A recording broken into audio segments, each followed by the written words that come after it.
Like moths to a flame, you've thrown caution to the wind for a glimpse into our world. Well, now you're in it. Welcome to Effed Up Stories.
Hello, everybody, and welcome to a new episode of Effed Up Stories. I am your host, Will Pender. And I'm your co-host, Ryan Sharp. And tonight's episode is free, so you can put away your pitchforks, folks. And this one it has to do with I don't know if you call it maybe time travel, but the interesting thing here is there's certain elements to this woman's story that to me reminds me of Stephen King's story, The Langoliers, where certain senses were dulled while she was having this missing time experience. Of course, this story comes from our fan, Sheri Lowe. She's included quite a few stories on our site, and we did a podcast with her a year and a half ago, I believe it was. Great podcast, and this is going to be a great little podcast on its own. So I'm very excited to tell you about that. But as I've told many of you, I actually made a point of messaging quite a few of you earlier or yesterday or the day before about a very important message that you need to hear. Obviously, a lot of you are aware of this by now. We, for the first time ever, have put up paid content earlier the week, and we did expect some backlash, but honestly, on our whole channel, it's like the sky is falling. So we have listened to your concerns, your suggestions, and everything else.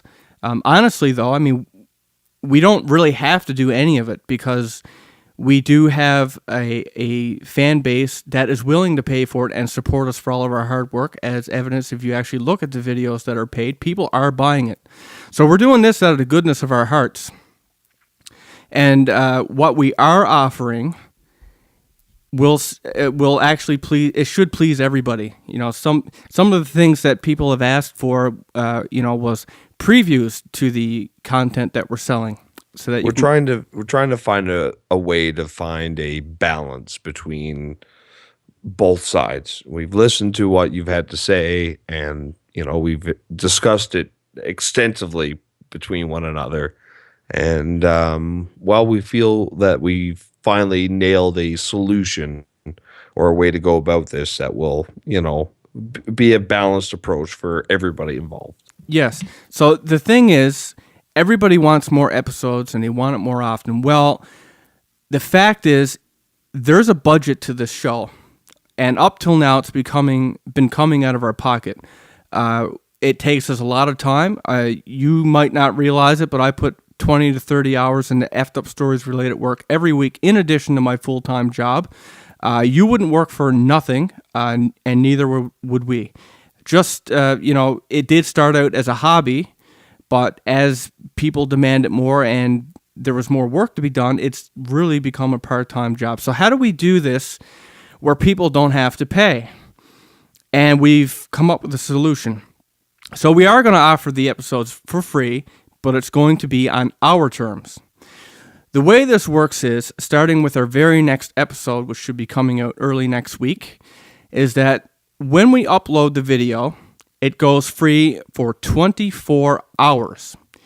So pay attention to our channel. If you don't have me on Facebook or Twitter, you might want to add me. Every time I do upload a video, it also sends out a message. You have 24. There's also an official Effed Up Stories Facebook page as well that you can feel free to search out and find, and I will add you immediately. Yes, so when we upload the video, you have 24 hours to watch it for free. After 24 hours, it's going to go paid for a grace period of 3 days.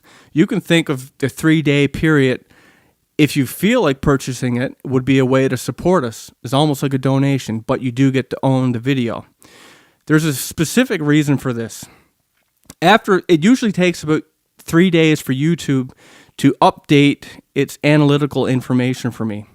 So after 3 days, I'll be able to go in and look and see how many views the video has gotten, and I'll be able to see what the ad revenue is at this point. Basically, we have 6,000 subscribers or near about, and every time we upload a video, it takes about a week for us to get 1,000 views, and at the end of a month, we're near 2,000. The problem is, what determines a video's visibility and how popular it becomes, aside from keywords and all those other things, all happens within the first 24 hours that it hits YouTube. That's how things get popular. That's how people find it. It's how it gets on the watch page. So in that 24 hours, by watching it, you're helping us without opening your wallets. You're simply watching the video and you're helping us. It's supporting the overall growth of Effed Up Stories, which is what we're looking to do with all of this. Yes. So when you do that, I mean, in that 24 hours, that's the time to not only watch it, it's the time to share the content with your friends. It's the time to, if you have a blog, put it on your blog, embed it on it. If you have a website, embed it on it. In that way, you're helping us and you're not having to open your wallets. You're literally getting to watch it. The other thing is, in the 3-day grace period of when YouTube finally updates its analytics, I'll see how much ad revenue it made. So I'll know if you've been skipping ads. If you're skipping ads, you're not helping us. So if you want to support us, you're going to watch those ads. And when I get those analytics, I'm going to be comparing the ad views, how much ad revenue has been made and how many views have been made, and I'm going to be comparing it to our pinnacle video, Skinwalker Ranch. If it exceeds what Skinwalker Ranch made in that time period, which it should because it's an older video, but it's our most popular one. And there's no reason it shouldn't because we got 6,000 subscribers. So if you guys all watch in that 24-hour period and you're watching the ads, there's no reason why we shouldn't exceed those thresholds. And if you do, I'll put it free again, and it'll stay free. If you don't, it's going to stay paid, and then you'll be supporting us by having to buy it. So it's your choice. If you want to watch it for free, you're going to watch the ads, and you're going to watch it in the 24 hours that we put it up. If you don't, you're going to have to pay for it out of your wallet. Either way, we're going to get paid. So it depends on you. What would you rather do? Would you rather watch a couple of minutes of ads and watch it when we upload it, or would you rather open your wallet? So of course, this is a collective endeavor. This is not a situation where, when you get to that ad, you shouldn't say to yourself, well, my view isn't going to matter, because they all do. Every view, every viewer that happens within the first 24 hours and every ad that is viewed, it does matter in the overall scheme of things. And if we hope to grow the show, which is ultimately what we want to do with this, we want to do this as a professional thing. And if we're going to achieve that goal, then we're going to need the help of the collective. And, each one of you out there individually who's listening is going to add to that. You guys matter. And, that's why we're taking this approach, because we do appreciate our fans. We appreciate support we've received over the last 3 years. But with everything, there's a certain amount of give and take. That's right. It really is, is a numbers game. It's no, one person could be the most supportive person in the world, but you all need to be doing it. It's the only way this is going to work. So there's your option. You can support us by watching a couple of minutes of ads and watching it within the first 24 hours, or you can open your wallets. The choice is yours, and you'll get to make that decision starting early next week when we upload our next podcast. So with that having been said, I think we really did offer it in a way that there's no complaints. It's going to be free if you do how we say to do it. So with that said, we're going to jump into our story sent in by a great fan of ours, a very supportive fan, Sheri Lowe. And her story has to do, of course, with missing time, and is more than that. It's more than just missing time. So I'm just going to jump into the story, and then we'll circle around and discuss the very interesting highlights of the story. So this whole experience for her happened in Saskatoon. It was in the beginning of August, and in her words, it was one of the most beautiful summers that she can recall. A lot of the great weather came from the fact that they had these thunderstorms, so it kind of evened out the balance between the hot and the cold. So anyway, this essentially happens when her and her boyfriend, now Sheri is a Canadian, which you probably gathered by Saskatoon. Her boyfriend was an American, and she met him when he had came to Canada. He had actually come in to visit his son. So anyway, and obviously it was from a previous marriage. Anyway, they were basically, he never had a working visa. And so, he had to go back to the U.S. So, understandably, Sheri wasn't too happy about this. But anyway, he was going to return to Minneapolis, and he was going to continue to, try to get his working visa from there. And Sheri decided that, she could really use a month's vacation, and she was going to drive with him to Minneapolis and, help him get settled in. So they were going to drive from Saskatoon. So they were going to, drive. They said they were planned to drive to Regina, Saskatoon, and that was 250 kilometers away. They were going to refuel, kind of relax a little bit, and then they were going to head to Minoy, North Dakota. They were going to stop for the night, and then they were going to go to Minneapolis. So her boyfriend's name is Michael, by the way. So they were both, exhausted from, all of this, hassle that they had over this deportation order.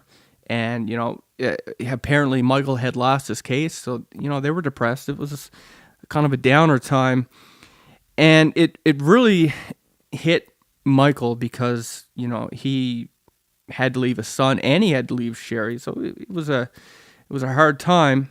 And it ended up giving what Sheri called, Michael had walking pneumonia. So as she drove, he slept, I guess, because he was sick. So anyway, she said she distinctly remembers when she left, she checked the time, because she was annoyed at, they were leaving so late. It was a late time to go on this journey. And it also meant, as many people fear, it meant she was going to be driving in the dark. And I know from my own family members, when they've had to visit me, they don't like driving in the dark. And I would assume that that's a fairly common feeling. So anyway, she was driving, she had the DJ came on, and, he confirmed the time during his, his hourly feedback or news break or whatever. So she remembers making a quick mental calculation that they should reach Regina between 6 and 6:30 p.m. and that she would have light until around 10 p.m., it being summer and all. And she said she believed she was 30 or so miles out of Saskatoon on the Trans-Canada #1 highway when she started getting these odd sensations. And this is the part that I found interesting. The physical experience inside the car began to change. She said everything quieted like it was muted. And she said, this is true for the radio. And she described it as if she was wrapped in a wad of cotton. Okay, so there was a clear dulling of the sense of sound. And she looked over at Michael, to comment and kind of point this out to him.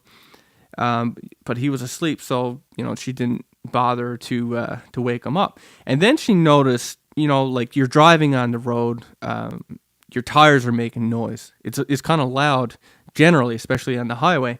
And she noticed that the noise and the bumps that, you typically experience when you're on the highway, it basically disappeared. She said the car felt as if it was hovering a few inches off the ground instead of, driving on it. She actually said, and I quote, that it was like as if she was sailing through the air.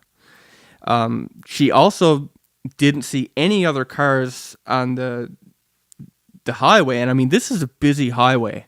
It's very, very, I don't care what time of day it is. It's just very, very uncommon to not see cars on this highway. And for that matter, even most, main highways like that, it's very rare to not see other cars. So that was weird. And then she said she distinctly remembers, and this is one of those things I guess it's really hard to describe, but if you could just picture it, she said she distinctly remembers feeling like everything was syrupy.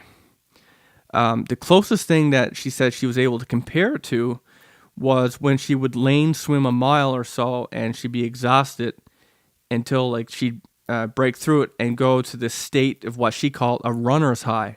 So any of you who do like regular exercise might have a better idea of what she's describing there, but she said it's like this whooshy slow motion feeling.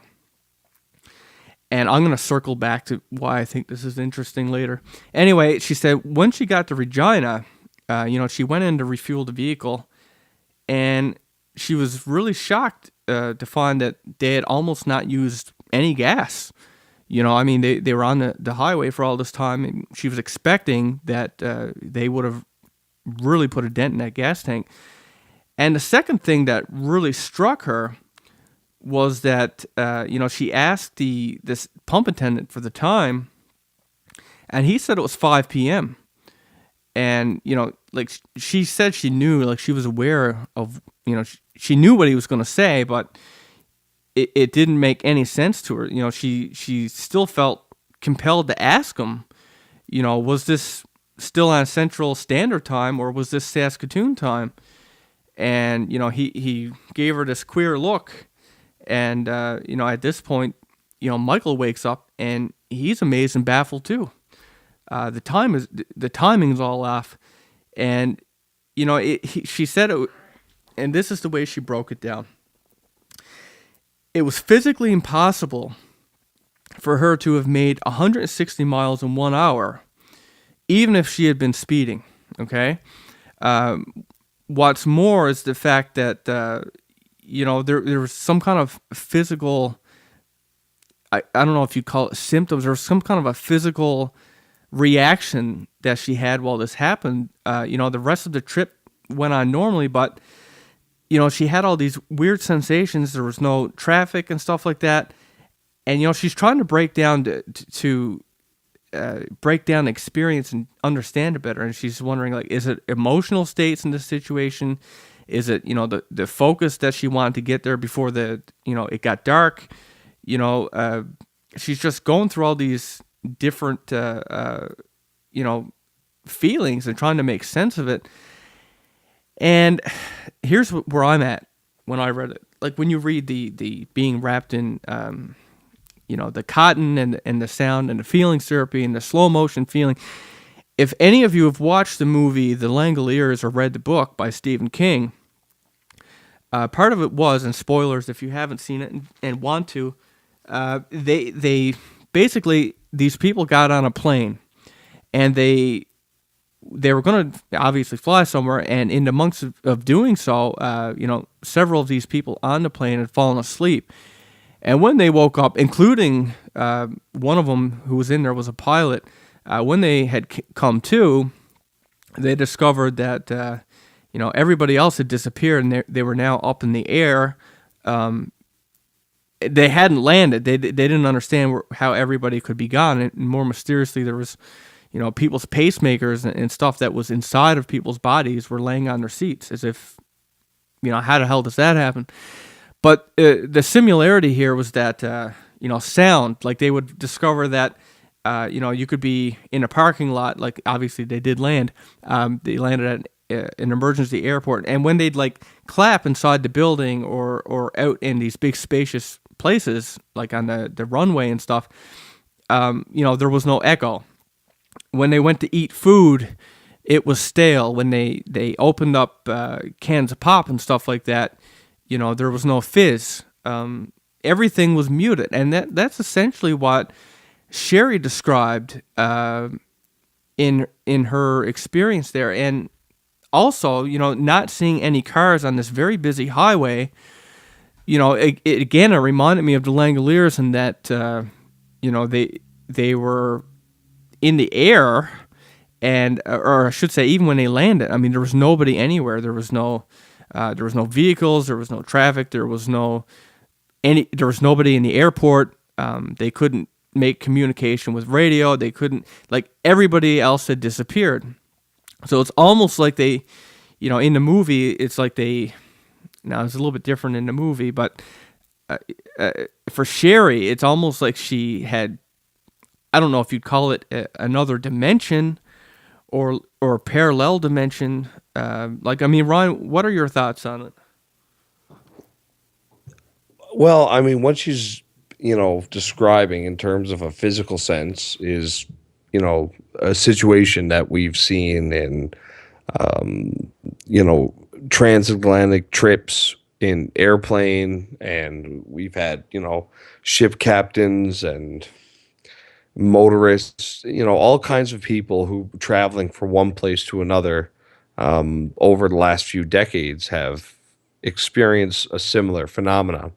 It actually puts me in mind of some of the Bermuda Triangle stories where the captain of the ship and some passengers and whatnot would describe this sensation, like things would become syrupy, or it was like everything was thick in a way, and had this, like you said, this muted atmosphere, almost like, if you've ever stepped outside on a freshly snow, a day where it was like this fresh light snow have fallen out over everything, and that has a tendency of absorbing the echoes and the reverberation of sound.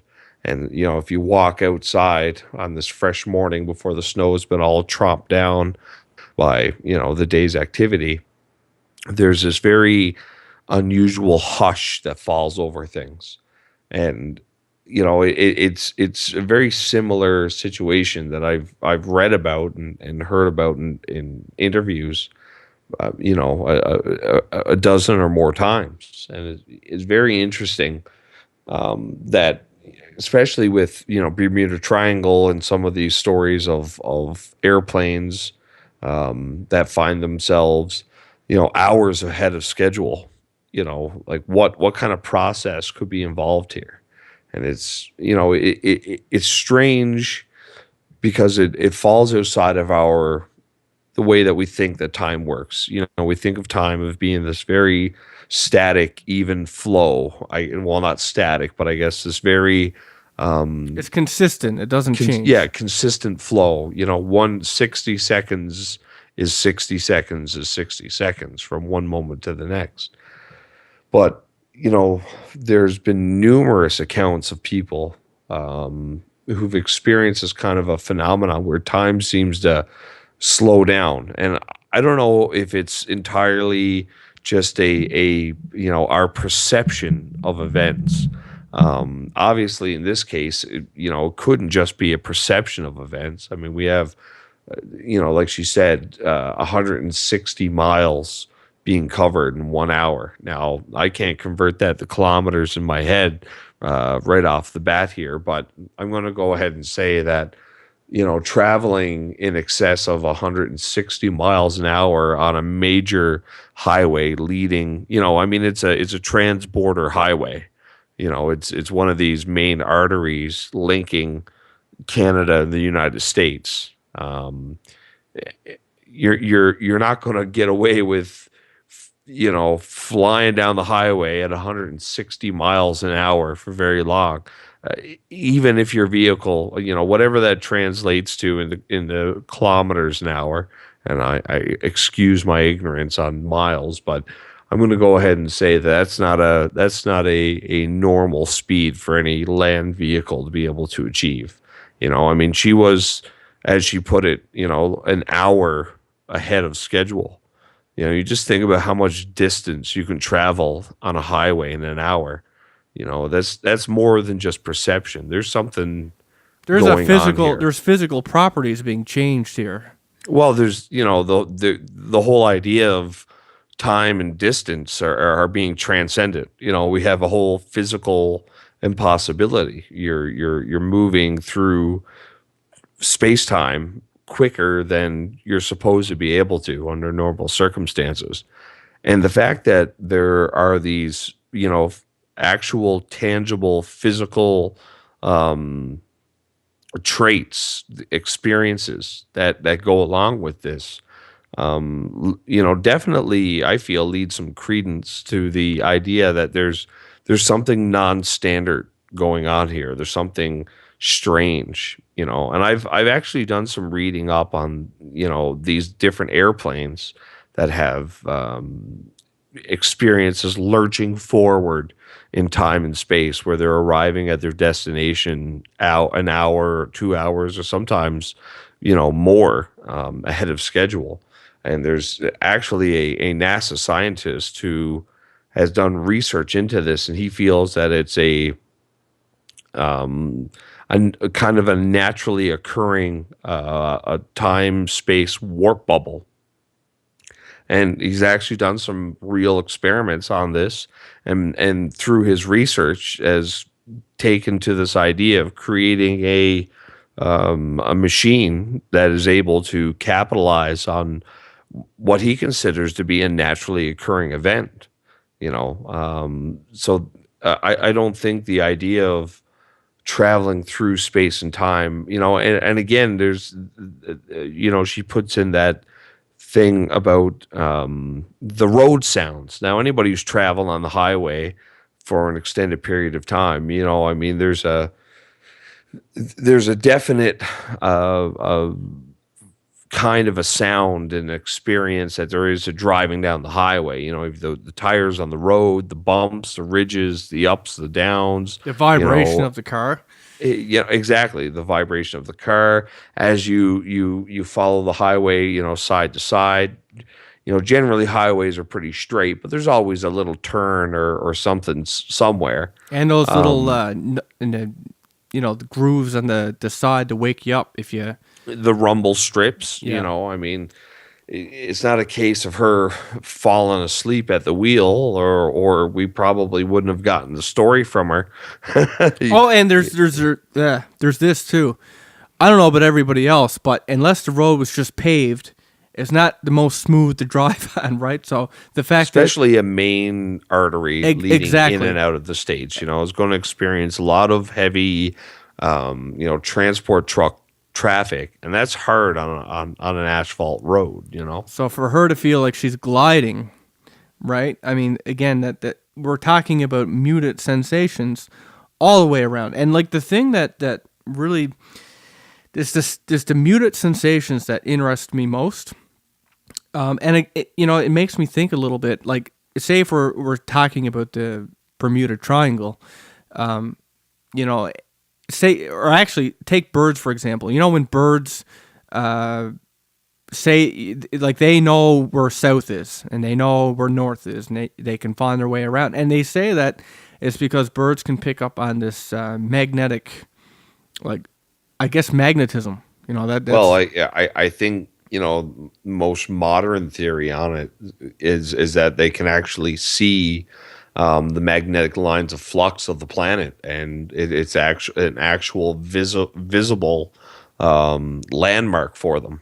right. And like one of the things that people, one of the theories in the Bermuda Triangle is that there's these highly magnetic types of rock that throw off people's compasses and stuff like that. But I mean, are there other symptoms that can be caused by this? And one of the things that I think about is magnetism. I mean, as magnets are used for memory. I mean, if you look at cassette tapes, for example, you have, I mean, it's these little magnetic pieces of metal that are crushed up onto the tape that hold. Even early computer storage was magnetic tape. Well, hell, even I think even hard drives, like, well, not SSD drives, but like your standard, spinning disk drives. I believe. So gold disc with the information stored in a magnetic way. Exactly. So perhaps magnetism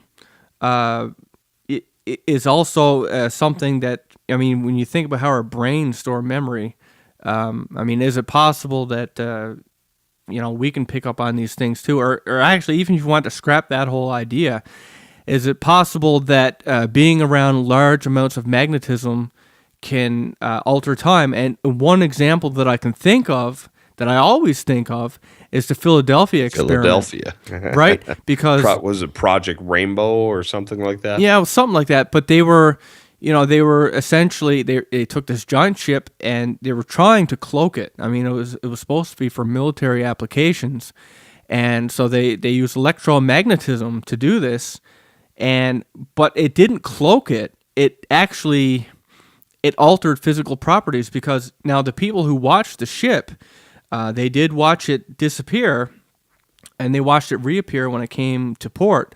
But when it did reappear, certain people on that ship were actually embedded into it. Like, I mean, they could have like their leg literally now infused with the metal body of the ship. I mean, it's just not physically possible. Not to mention that it was momentarily reported that it had appeared off the coast of the United States somewhere, hundreds of miles away, just seconds after it had disappeared, where they had attempted the experiment. And then if we're going to go even a step further than that, we had the highly recognized military official on there that claims to have fallen overboard into a time warp tunnel. Like, I mean, he described it as a tunnel. He claims to have gone into the future and talked with the scientists. I can't remember exactly what it was about, but it was something to do about the past. And they sent him back. I mean, this was a highly decorated military man, right? I mean, this is a guy that had credibility. I don't care how crazy the story sounds. This is a guy that had credibility, right? And so, I mean, they were using magnetism there. They amplified it electrically. So in the terms of Sheri, I mean, because we do know that, magnetic rocks and stuff like that, as in the Bermuda Triangle, I mean, they do form naturally, right? I mean, is it possible that, she just happened to be at the right moment, where however the magnetosphere was spinning around the world, she happened to be in a spot primed with perhaps magnetic rocks. Well, I mean, and that's a good point. You bring up the magnetosphere. I mean, there is a precedent for magnetic anomalies occurring, and sometimes these can occur over a wide area. Sometimes they're isolated. But now that you bring up the the electromagnetic aspect of that, it actually puts me in mind of research that was done by he's He's a rather well-known neuroscientist. Now, I can't offhand remember the guy's name. Perhaps I'll come up with it later, and we can put it in the description or whatnot. But this guy's done quite a bit of research on the idea of the human mind, its interface with planet Earth via the Earth's magnetic field, and the relationship that certain kinds of ESP phenomenon have with electromagnetic anomalies. And what he's found is that, in particular, with specific quote unquote psychic individuals, people who exhibit a greater ability at psychic phenomenon, they have actually recorded using photon receivers. And, it's a machine that's used to literally see the light that is emanated from a human brain when it's firing with all the neurons. There's a certain amount of photons that are released through the actual brain case, the skull. And in this guy, he compared to us, he was like a supernova every time that he was doing stuff. And they actually built a specialized cap that was able to detect magnetic anomalies, or produce them in specific areas of the brain. And the part of the brain that they were, seeing a lot of activity in, and enabling certain people to have psychic phenomenon by inducing a magnetic field in the brain. This guy's brain was creating the magnetic field all on its own. And they were able to register it by use of this specialized cap that they've built. There's a lot of information on this. If you just do a little bit of searching, I'm sure anybody could come across it. But it's very interesting to see that there seems to be a link between the human mind, the magnetic field of the planet, and there seems to be some kind of relationship between ESP kind of phenomenon, or at least psi phenomenon, I should say, and alterations in the Earth's magnetic field. So like now, Ryan, I remember you telling me this. Jesus, it wasn't that long ago. So for everybody listening, just to kind of summarize, essentially what Ryan is saying is that the magnetosphere, like a scientist has actually discovered that is like in a magnetosphere, that all of our memories and stuff like that is like it gets uploaded. Literally it gets put up into this magnetosphere going around the Earth. And we can pull it back, right? But people with ESP and stuff like that, they can actually go in and grab other people's memories and thoughts. And that's how they get them. And that's how it works. So the interesting thing about it, if you wanted to compare it to modern technology, this whole theory is kind of like cloud technology. Yes. You put your images, or stuff like that on Dropbox, which is a server somewhere else, and then you can go on your phone, you can go on your laptop, you can go on a computer, anywhere, and you can grab it because you're grabbing it off the cloud. So, and to extend the metaphor even further, the idea of the Earth's magnetic field is actually not just being like a cloud that you can upload information to, but also a medium by which you can network other human minds together. Well, yeah. So exactly, right. It's like a giant network that is going to. It's not unlike a business's live server, right? Like if you work at a company where, you have a network of computers, like where I work, we have the network in the local office, but we also have networks all throughout Canada, and some of the programs and stuff we use could be in various different provinces. They all look like they're local on your machine, but different processing is being done with different programs and folders and stuff like that all over Canada on that one machine. And that's essentially cloud processing. So this guy has discovered that the magnetosphere could very well be the cloud, And basically, people with ESP, like when we go to the cloud, we have our credentials, we grab our own stuff. That's our frequency. That's what we operate on. But this guy or people with ESP and mind reading capabilities and stuff like that, they're able to actually. I remember you telling me this, Ryan. When they had the cap on him and they were measuring his brain frequency and stuff like that, his brain waves would actually drop or raise in level to match the person that he was thinking about. It would match his target. Exactly. So, and that is what ties us to our thoughts. Our own brains will vibrate at a wave, or it gives off a wave, a brain wave of a certain signature that's ours. It's like that's our identity. And we all have your brain's fingerprint, as it were. Yeah, so like we all have a different one, but people with ESP and stuff like that, they can actually tune into other people's brain waves and match it. Like their brain wave will raise or lower to match yours, and they can grab that person's thoughts.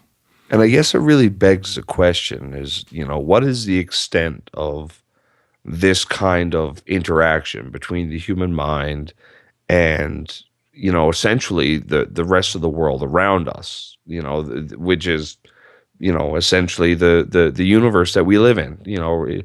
Locally that's planet Earth, but just for the sake of argument, this kind of research is really just in its extreme infancy.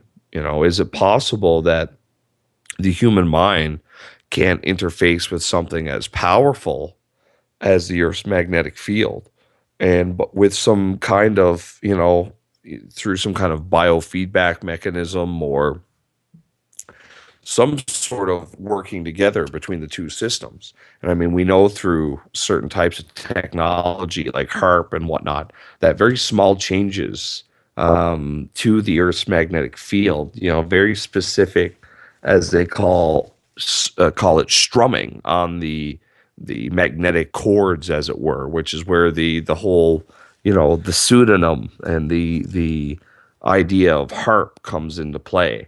Is the idea of strumming on these chords. Very small changes in the Earth's magnetic field, the magnetosphere, in one area can have far-reaching effects all the way around the globe. So likewise, is it possible that the human mind can't interface with the Earth's magnetic field, and that the Earth's magnetic field, being such a vast and all-persuasive thing that it is, I mean, let's face it, it's the entire planet. Could that in itself, that kind of interaction between the two, create such a powerful reaction that it actually speeds up time or slows down time or alters what we know to be, the constant, stable, quote unquote, laws of physics that we experience every day? Is it possible that there's some kind of interaction here between the magnetic field and the human mind that, I guess, amplifies our thoughts or our desires, our emotions? Well, I mean, to go to a different kind of viewpoint, if you thought of it, if we're looking at the magnetosphere as our network, right, that we're connected to, is it possible, like when we go back to Sheri's description of sound getting muted and, the feeling of being muted and, time basically speeding up, right? I mean, when we're looking at that, is it possible that, in our normal everyday lives, our brains, we're interfaced with that cloud, okay? We're connected. We're connected just like a computer is, right? When there's lag and interruption in that network, what happens on our computers? Things, they warp. They speed up, they slow down. There's a hitch. There's a hitch, right? If you're playing video games, you'll notice you might see your buddy running, and all of a sudden he blips from one spot, and now he's 20 feet away. That's called a warp, right? So that's a connection issue. Is that possible, like, for, say, Sheri in this case? She gets a bad connection, okay? Her brain gets a bad connection to the magnetosphere. And in doing so, she's not able to download that sense of smell the way it was, or download that sense of time, or download that sense of whatever. Like it's coming in lag. It's lag spikes. That's how she got there so fast. She warped. Some real life latency. Yeah, because the more you actually break down the whole concept that the magnetosphere is a cloud for our memory, and that we're connected to it, the more and more it sounds like real life as we know it is. It's like a program. It's like a computer program. It's like we really are in the Matrix, right? You could even look at DNA. What's DNA? Well, it's a bunch of code, right? It's a bunch of code. That's what a computer program is. It's a bunch of code. When you break it right down, it's like everything. A sound, it has frequencies. It's a number. When you break down physical matter, again, okay, it vibrates at a certain frequency. We have numbers. But it's all, you could put it all to similar to how code works, right? So that's some food for thought. We have all these things in our life that we associate with physical properties, and we associate with just a spiritual nature. But is it possible that it's all it's just program? Do you know what I mean? Like, what if this is it? We're a computer program made by an alien intelligence. Maybe that's the holographic universe, as it were, I believe is the theory. Yeah, like maybe the God that we think we know, he made a video game and we're in it, right? It's a boring one. It's probably like The Sims, but well, I think the idea, I guess, taken in a scientific way, the holographic universe is the idea that a race of beings became so advanced that they developed quantum computers that were able to actually simulate the universe. And they chose to do so to gain a better understanding of who they were and where they came from and what the universe is all about. And because the simulation is so advanced and based on, quantum computing, which some claim actually explains the existence of consciousness, that the brain itself is just a complex biological quantum computer, and that through the interactions of these very delicate, subtle, yet very important quantum fluctuations create the experience that we know as consciousness. And if that's the case, then there's no reason why a quantum computer couldn't replicate or simulate, I guess, those same kind of conditions. And statistically speaking, once you crunch the numbers, it's far more likely that we exist in a quantum simulation, because there's one real universe, and then there's quantum simulations within quantum simulations within quantum simulations. So, really, I don't think anybody expected this to get so complicated, right? But it is a really interesting, there's a lot of things to think about there. So, this is the topic went in a very sophisticated area, I think. I think it's something worth discussing, and it's different. So I hope that you all enjoy it, and I'm really interested to hear your opinions on it, your idea. Like, I'm not saying that we know. This is all conjecture. But, what do you guys think about it? Given what we said, based on what we know is true, what are your thoughts? Are we in a video game? Are we in a simulated reality? And do you have any experiences of your own that may kind of parallel Sheri's experience? Exactly. Missing time and time anomalies is an extremely fascinating subject that we don't hear near enough about. So if you have your own stories, actually, tell us in the comments for sure. But we'd also like you to submit it to us at the official website. For that matter, any effed up stories you have on the paranormal, we'd like to hear that. So you can submit that to us at our official website, which is effedupstories.com. That's EFFEDUPSTORIES.com. We also take paranormal pictures.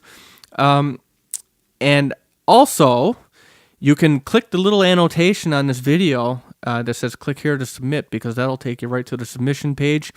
Just fill out the form and hit submit. We'll get it, and we'll get it on the website and possibly in a podcast.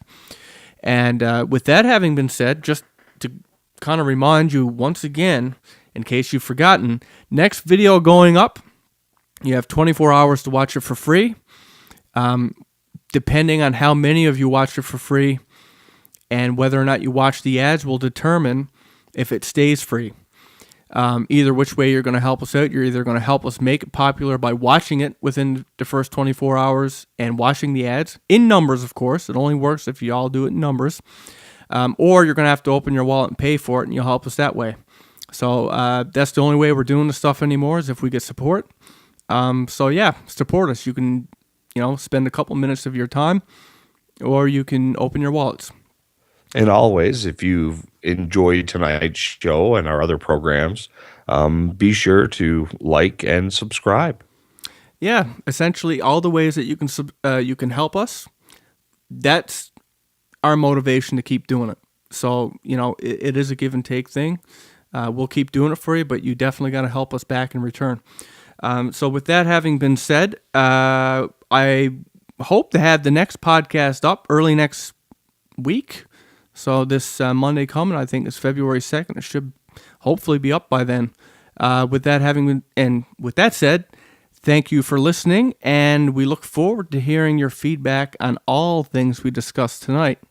Thanks for tuning in. I'll catch you next time. Thank you so much, everyone, for your continued support. Have a great night. Free, but it's going to be on our terms.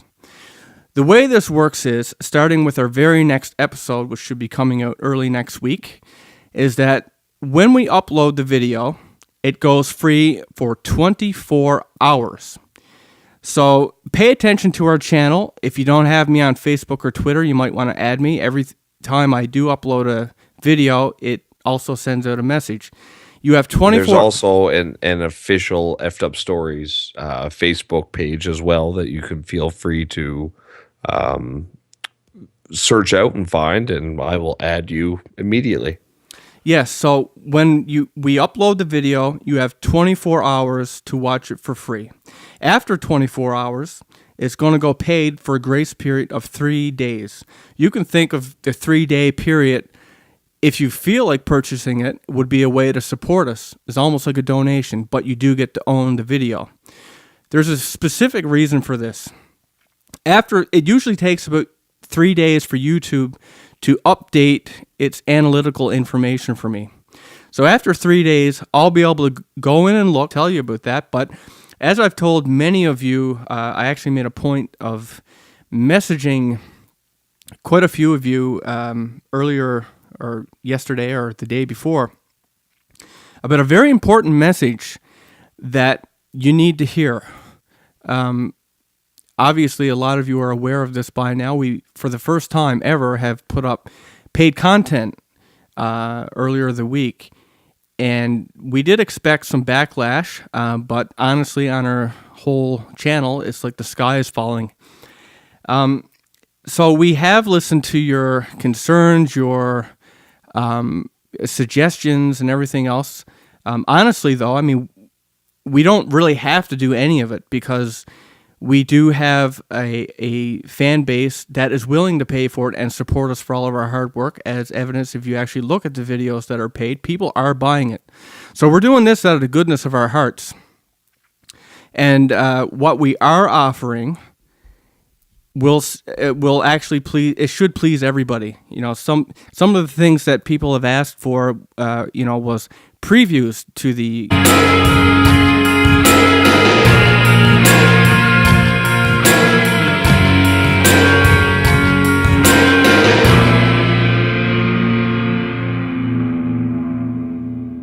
Hello, everybody, and welcome to a new episode of Effed Up Stories. I am your host, Will Pender. And I'm your co-host, Ryan Sharp. And tonight's episode is free, so you can put away your pitchforks, folks. And this one it has to do with I don't know if you call it maybe time travel, but the interesting thing here is there's certain elements to this woman's story that, to me, reminds me of the, Stephen King's story, The Langoliers, where certain senses were dulled while she was having this missing time experience. Of course, this story comes from our fan, Sheri Lowe. She's included quite a few stories on our site, and we did a podcast with her a year and a half ago, I believe it was. Great podcast, and this is going to be a great little podcast on its own. So I'm very excited to. Like moths to a flame, you've thrown caution to the wind for a glimpse into our world. Well, now you're in it. Welcome to Effed Up Stories.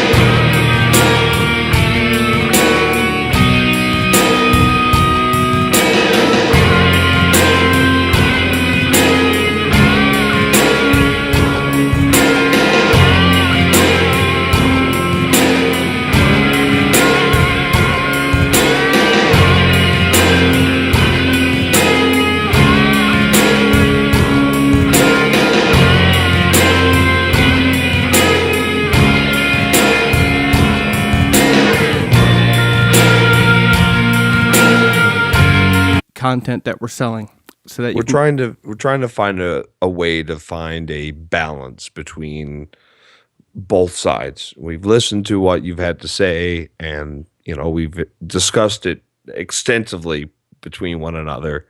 And while we feel that we've finally nailed a solution or a way to go about this that will, be a balanced approach for everybody involved.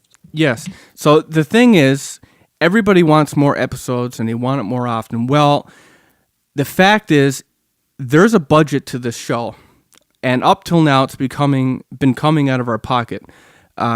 It takes us a lot of time. You might not realize it, but I put 20 to 30 hours into effed up stories related work every week, in addition to my full-time job.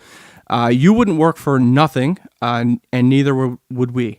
Just, it did start out as a hobby, but as people demand it more and there was more work to be done, it's really become a part-time job. So how do we do this where people don't have to pay? And we've come up with a solution. So we are going to offer the episodes for